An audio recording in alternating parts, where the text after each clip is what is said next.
Welcome to this week's episode of As It Relates to Podcasting. I am back with Kendall of Riverside FM, who is the community manager there and is sharing so much knowledge and so many different incredible things about Riverside FM, but even more than that. So if you didn't catch our last episode, please go back and please listen to it because we talked all about the amazing features, all the things coming down the line, teased all kinds of different things that may or may not be announced at this point. We're not really sure. I'm very excited to have you back here, Kendall. Thank you for joining me. Yeah, thank you so much for having me. I'm excited to keep it going. Me too. So in today's conversation, we are talking about what it takes to be a good host and be a good guest. Now, I feel like you've probably learned a lot about this from the different conversations that you've had with Riverside community members. Would I be correct in saying that? Absolutely. Oh yeah, definitely. But I also will say like my background is in journalism. Mm, So I used to travel for the 2016 presidential campaign in the US, like interviewing candidates, things like that. So I'll say that it's kind of a mix, which I think is kind of fun because you're able to get all those podcasting tips, but then you kind of can use your TV broadcasting kind of tips as well. So for me, it's kind of a mix of both. Okay, Yeah. that's really cool. That's a really interesting and really cool perspective to have because a lot of the times people will say, how do I even begin a podcast episode? What do I do? Do I do an intro? Do I not do an intro? But then also, it's more than that. It's like, how do you create a guest experience around your podcast that makes people excited, and feel good about coming on? And they're like, oh my God, that was so much fun. Or I loved that conversation together. There's so many pieces that go into it. So, what would you say if we were to start off just by saying some of the things that make a host a really good host? What comes to mind first for you? First, I would say is listening. Mm, Like, I think that I can always hear when a host is having, I'm going to assume that we're talking about hosts with guests. yeah. So, the first thing that comes to mind for me is that I can always tell when a host comes with a list of questions. And Mm, having a list of questions is great.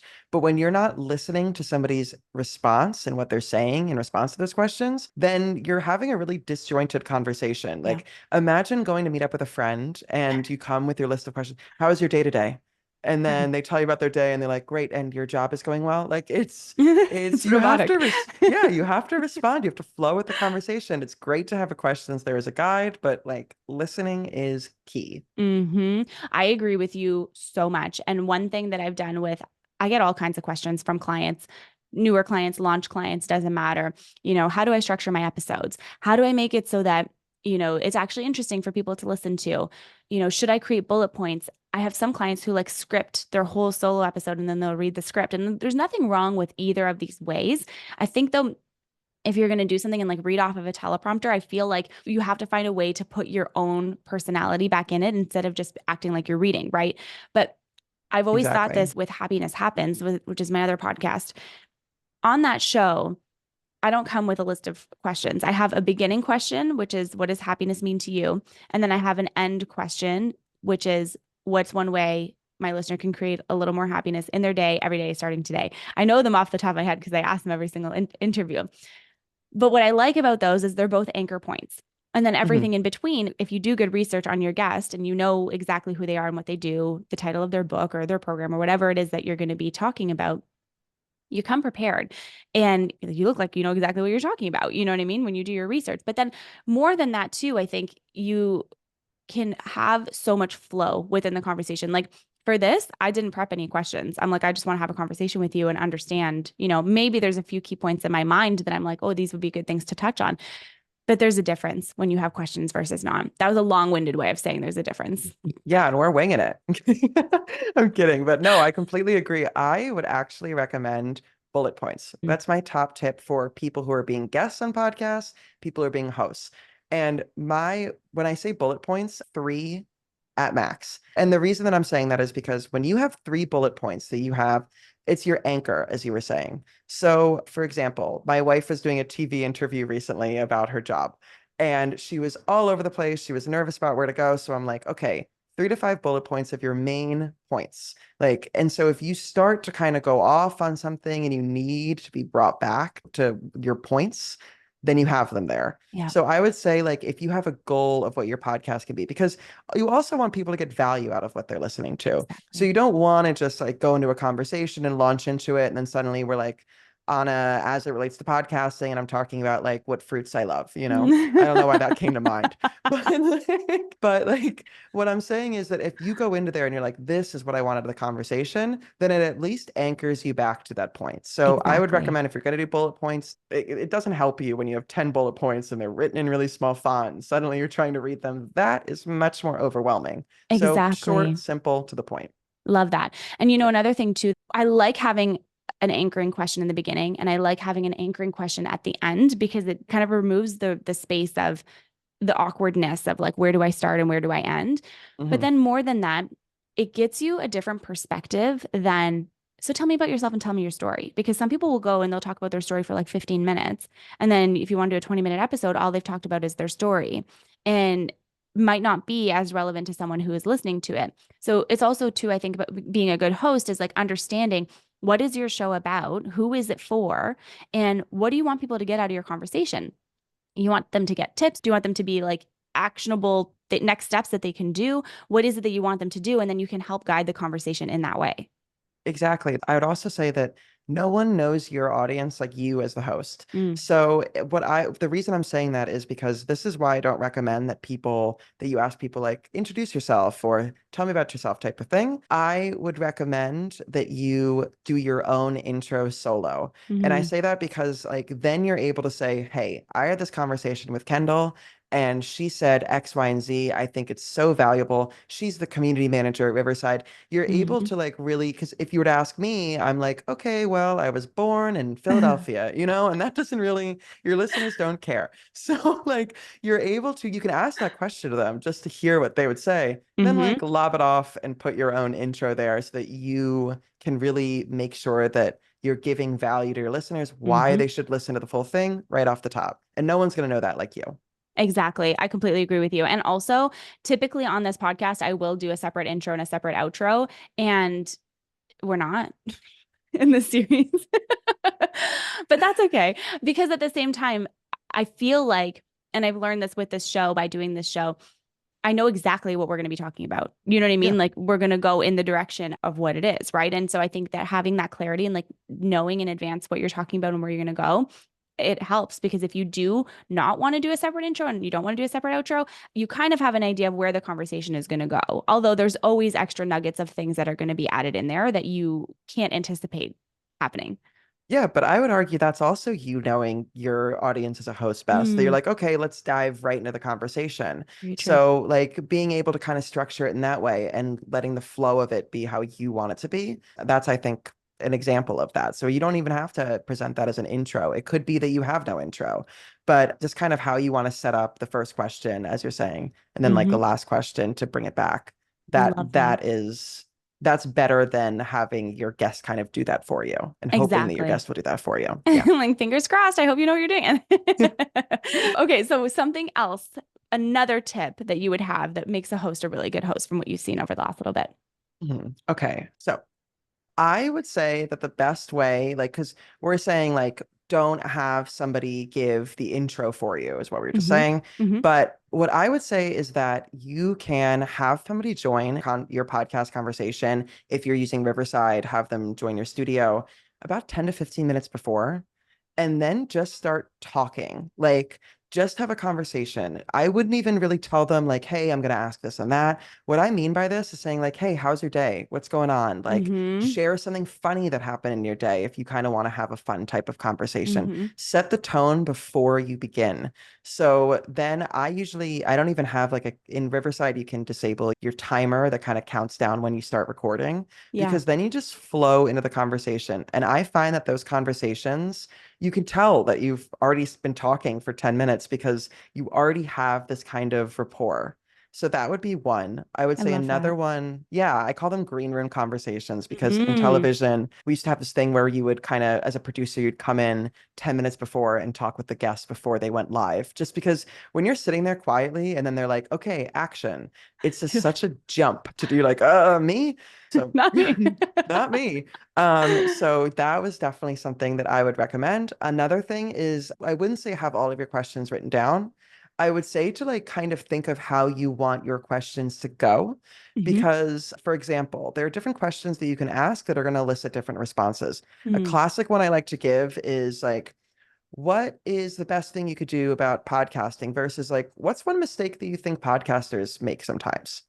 And then you kind of get this more provocative answer out of the second one that you can clip and put on social. Yep. So kind of pushing that instead of where are you from, say like, how did your hometown shape you as a person? How do you Mm. see that reflected in you? Because if that's what you really want to get to, like if I'm asking where you're from, maybe I want to know how your hometown shaped you. Maybe I want to know, Mm-hmm. like, are you a fan of XYZ? Like, Mm-hmm. just get to that rather than kind of having your guest hopefully get to the point that you want them to. So, more Mm-hmm. leading questions to get to where you want to go in the conversation are always great. I love that you brought that up. And I think that's actually a really important point because I'll give you an actual example. I had someone on my podcast. He is quite well known, was launching a new book, and he was on a book tour. It wasn't this podcast, it was for Happiness Happens. And, they wanted to have him on the podcast to talk about the book, so on and so on. When I have authors on my podcast, I always make sure to tell them, like, we will talk about your book and we will get there, but I do not want the conversation to be about your book. Like, I want to know Hmm. about you. I want to know about happiness and you, right? And then how your book ties into that, of course. And so I remember at the beginning of the podcast episode, I had said to him, I said exactly that to him. And I don't actually think that anyone maybe has said that to him before. He was kind of taken aback a little bit. He's like, oh, okay, like no problem. And so started out the podcast like I normally would with anyone. What does happiness mean to you? And it brought him in a totally different place. It was an amazing conversation. We talked about the book, but he had said to me afterwards, after we stopped recording, he said, I gave you answers that I wouldn't typically talk about. I'm like, yes, exactly, because that's the intention of my show. Like I want people to give you, I want people to give me a different answer, right? Like I don't want to hear the cookie cutter thing that you've prepped for your book tour.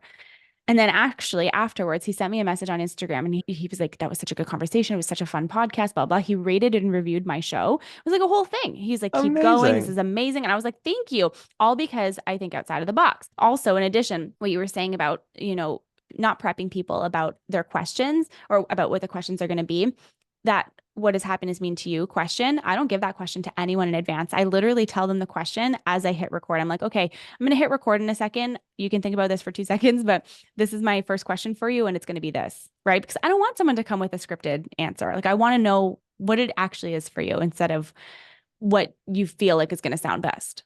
Exactly. And I Yeah. will just give an important note, which is that while I'm saying don't prep them with your questions and everything, and use that 10 to 15 minutes before you start recording to have a normal conversation, like one that you doesn't feel like it's part of an episode. Yeah. I would also say that doesn't mean to like not prep them in other ways. So I would say that like I think that sometimes people will take that and be like, we're all just gonna wing it. But that's not what like you and I are doing. What we're doing is we're setting somebody up saying, hey, this is the time, this is when we're gonna be podcasting. Here's a link to the studio because I always compare it to like showing up at a party and not knowing where the door is. And so by the time you get to the party, you're like kind of annoyed, like, wow, it just took me 5 minutes or 15 minutes of wandering around this place Yeah. trying to figure out where the hell you are.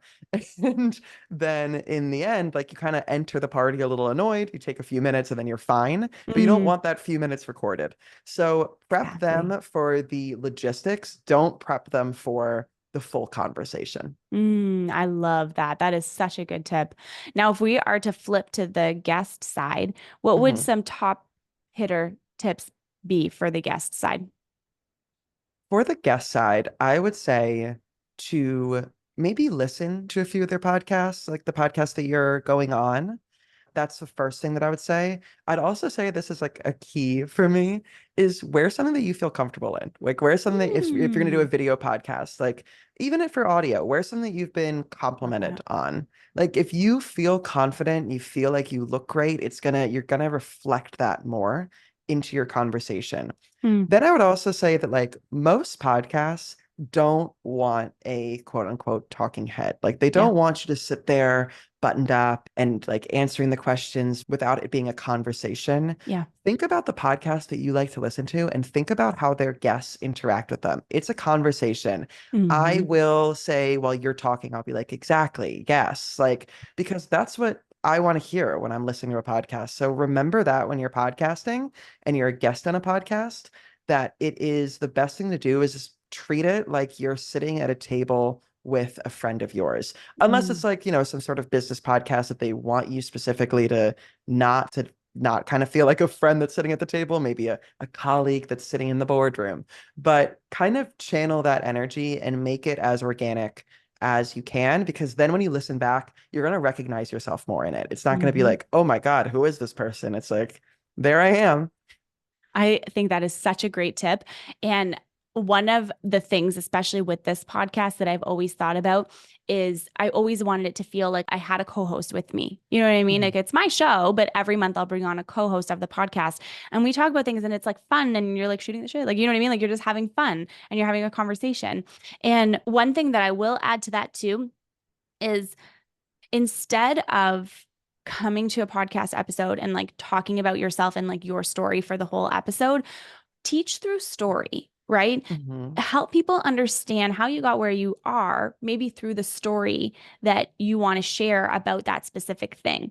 Like my least favorite conversations on Happiness Happens are when I have to hear, the whole thing. I'm like, teach me something though. You know what I mean? Like Yeah. everyone goes through hard times. Everyone has hardship. Everyone has like a life defining moment. Okay, tell me about that life defining moment, but then also tell me more than that. Like also tell me more than that and also tell me what it took to get through that. Like bring me down to that part. And I think that helps too. If you can master sort of doing it that way, it helps you when you're speaking on a stage. It helps you when you're writing a book. It helps you when you're in business. It helps you take, I guess, the spotlight from you specifically, and you can help more people through that way. That's just my thought. No, I agree. And then I would also say, like when we were talking about hosts, one thing that I'd like Mm, to add is just that a lot of the time when I'm listening to podcasts, I'm listening for the host. And I yeah. love that you call the guest kind of a co-host, because that's how I see it too. Because I think that when you frame it as host and guest, a lot of the people are like that are hosting are like, okay, spotlight is on my guest. And Hmm. yes, it is, but spotlight's on both of you. Yeah. And like I'm coming every week. And it's not because there's the same guest every single week on that show. It's because I want to hear that host and I want to hear how they interact with the guest. And I love how you're doing interviews because you're listening and then you're answering, like you're Mm. asking me questions, listening, and then you're saying, this is how I relate to this. I Hmm. think that what a lot of hosts do is they like really push the spotlight just on their guests. And I want to also hear what you think as the host because that's who people are coming back for. I'm Yeah. just kind of I'm like your co-host, special guest type of thing, but the people are coming for you. It's true. It's kind of like that maintenance phase podcast. Have you ever heard maintenance phase? They're so funny.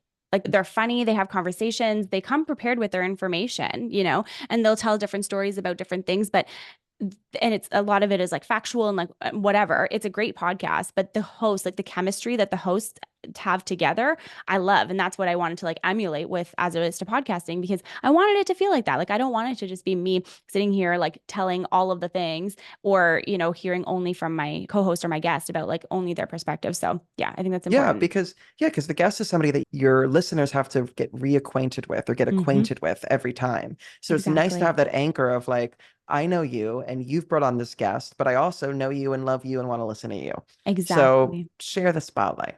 I love that. I love that. Kendall, I could talk about this topic with you all day long. Is there anything else that you want to add before we sign off this conversation? No, I would just say that like try if you're nervous about like your hosting and your hosting style, I would say best thing to do is like try for like a few example episodes for yourself and learn from yourself. Like take notes. Where should I have followed up on this? What would I Mm, have done differently if I did it again? I love think that. that type of thing is the best way to learn, and then you're going to be less nervous to publish your first episode.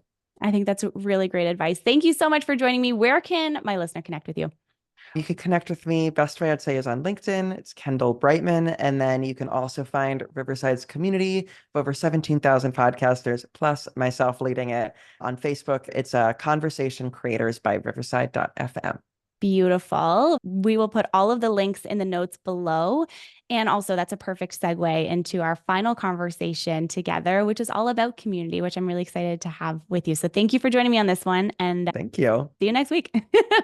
See you there.